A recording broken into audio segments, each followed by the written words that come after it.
यहाँ पे एक तरफ महागठबंधन है जिसने बिहार को अंधकार की ओर धकेल दिया, बिहार को गरीबी की ओर धकेल दिया, बिहार को एकदम काले घेरे में धकेल दिया। वहीं दूसरी तरफ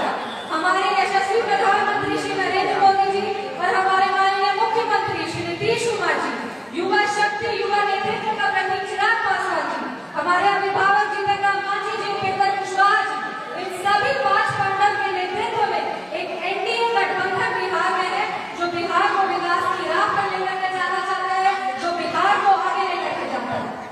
आज हम आप सबसे जब वोट मांगने के लिए आ रहे हैं तो आप सबको ये बताने के लिए आ रहे हैं कि अपना वोट उस गठबंधन को दीजिएगा जो आने वाले समय में जब आपके बाल बच्चे पूछेंगे आपने हमारे लिए क्या किया, तो आप बाल बच्चे के आंख में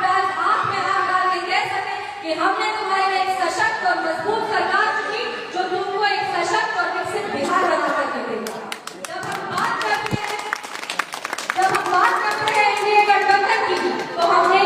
ऐसे गठबंधन की बात करते हैं जो महिलाओं के अधिकार की बात करती है, जो किसानों के सम्मान की बात करती है, जो दलित वर्ग शोषित वर्ग के आवाज की बात करती है, जो मजदूरों के अधिकार की बात करती है, जो आपके बच्चों के